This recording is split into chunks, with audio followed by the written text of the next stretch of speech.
امام باقر علیہ السلام فقط عالم نہیں بلکہ حلیم ہے، علم کے ساتھ حلم اتنا اپنے کمال پر ہے. جیسے میں نے عرض کیا نا کہ روایات میں علم کے ساتھ حلم سب سے بڑی صفت آئی. حدیث ختمی مرتبہ صلی اللہ علیہ وآلہ وسلم میں کتاب الکافی جلد نمبر 1 میں کہ حضور نے ارشاد فرمایا کہ نعم وزیر الایمان العلم. یہ بہت خوبصورت حدیث ہے، میں فقط ترجمہ کروں گا، تشریح کا اس وقت نہیں ہے. کہ ایمان کا بہترین وزیر علم ہے. بہت غور کیجئے گا، وزیر کہتے ہیں مددگار کو. ایمان کے لیے جو بہترین وزیر ہے وہ علم ہے. جس کا علم زیادہ ہے اس کی معرفت زیادہ ہے، جس کی معرفت زیادہ ہے اس کا ایمان کا درجہ بھی اتنا ہی زیادہ ہے. حضرت سلمان ایمان کے 10ویں درجے پر ہیں تو فقط اس خاطر نہیں کہ مثلا وہ حضرت ابوذر سے کو زیادہ نمازیں پڑھتے تھے اس لیے حضرت ابوذر 9ویں درجے پر اور حضرت سلمان 10ویں درجے پر. نہ، یہاں پر معرفت کی بات ہے. جس کی معرفت زیادہ ہوگی اس کی عبادت میں معیار یہ ہوگا کہ جیسے حدیث میں بیان کیا گیا کہ عالم کی جو 2 رکعت نماز ہے وہ جاہل کی کتنے سالوں کی عبادت سے افضل ہے. 70 نمازوں سے، کہیں 70,000 نمازوں سے افضل عالم کی 2 رکعت نماز. کیوں؟ وہ علم اور معرفت کے ساتھ ہے. تو ایمان کے لیے جو بہترین وزیر ہے وہ علم ہے. پھر آگے حضور نے فرمایا کہ نعم وزیر العلم الحلم، لیکن جو علم کے لیے بہترین وزیر ہے وہ حلم ہے. اگر علم کے ساتھ حلم نہیں ہے تو یہ علم فائدہ نہیں پہنچا سکے گا. وَنِعْمَ وَزِيرُ الْحِلْمِ الرِّفْقِ، کا حلم کے لیے بھی جو بہترین وزیر ہے وہ مہربانی ہے، کائنڈنس. ایک تو ہوتا ہے تحمل، ایک ہوتا نہیں آگے بڑھ کر اور مہربانی. پھر کہا نعم وزیر الرفق، جو مہربانی کے لیے بھی بہترین مددگار ہے وہ ہے الصبر، صبر.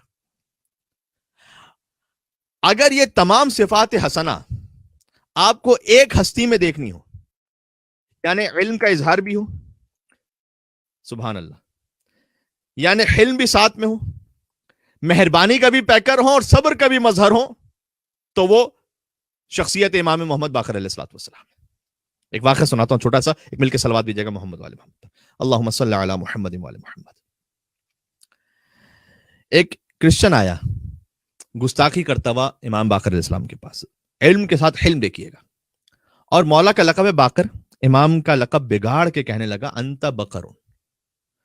باقر امام کا لقب ہے. بقر آپ جانتے ہیں سورہ بقرہ سے گائے کو کہتے ہیں. تو انت بقر، باقر کو بگاڑ کے نام کہہ رہا تھا کہ آپ تو بقر ہیں. امام نے کہا نا انا باقر. گستاخی کی لیکن امام نے آرام سے جواب اطمینان سے کہا نہیں میں بقر نہیں میں باقر ہوں. ایک واقعہ ملتا ہے خواجہ نصیر الدین طوسی کا کہ ان کو بھی کسی نے خط لکھا تھا اور نعوذ باللہ اس میں لکھا تھا کہ آپ کتے ہیں. میں باہر سے معذرت لیکن خط اسی طرح سے تھا. تو انہوں نے اس کا جواب یہ دیا کہ برادر عزیز آپ کو غلط فہمی ہوئی ہے کہ آپ نے مجھے کلب کہا، اس لیے کہ اس کی تو 4 ٹانگیں ہوتی ہیں، میری 2 ٹانگیں ہیں. کلب جو ہے وہ کتا تو بھونک رہا ہوتا ہے، میں تو بولتا ہوں. وہ تو اس طرح سے کھاتا ہے، میں تو اس طرح سے کھاتا ہوں. وہ سوچنے کی صلاحیت نہیں رکھتا، اللہ نے مجھے الحمدللہ سوچنے کی صلاحیت دی ہے. اسے جواب میں یہ لکھا. اتنا شرمندہ ہوا کہ بعد میں آ کے اس نے معافی مانگی. اور پھر علماء کہتے ہیں کہ یہ خواجہ نصیر الدین طوسی نے خود اپنی طرف سے جواب نہیں دیا، در حقیقت یہ امام باقر علیہ السلام کی سنت کو احیا کیا انہوں نے کہ جب امام باقر علیہ السلام کو کہا انت بقرن، امام نے جواب دیا انا باقرن، میں بقر نہیں میں باقر ہوں.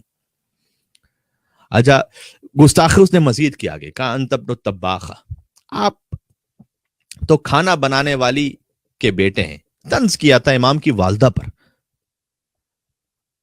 کوئی حرج نہیں اس میں، دیکھیں اس میں ایک بڑا میسج بھی ہے. امام نے پلٹ کے جواب دیا ذاک حرفت ہو، اگر وہ کھانا بنانے والی ہیں تو اس میں کیا حرج ہے، یہ تو ان کا پیشہ ہے، کیا فرق پڑتا ہے اس سے، رزق حلال کمانا عبادت ہے.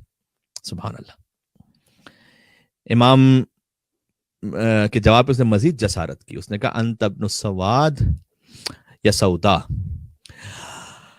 الزنجیہ، اور آگے میں لفظ نہیں کہنا چاہتا، عربی زبان کا ہی ہے لیکن مناسب نہیں لفظ، بہت توہین کی. کہا کہ آپ ایک سیاہ فام عام خاتون کے بیٹے ہیں. میں ترجمہ بھی احتیاط سے کر رہا ہوں. سیاہ فام کا فرزند ہونا کوئی بری بات نہیں، لیکن جو آگے اس نے لفظ کہا وہ بہت نامناسب تھا امام کی والدہ کے لیے. آپ دیکھیں نا علم کے ساتھ کیسا حلم ہے. ہم سے شاید تقاضا بھی نہیں کیا کہ ہم شاید اس مقام تک پہنچ بھی سکتے ہیں، لیکن ائمہ علیہ السلام نے ہدایت کو معراج تک پہنچا دیا کہا کہ ہمارے کردار میں دیکھو.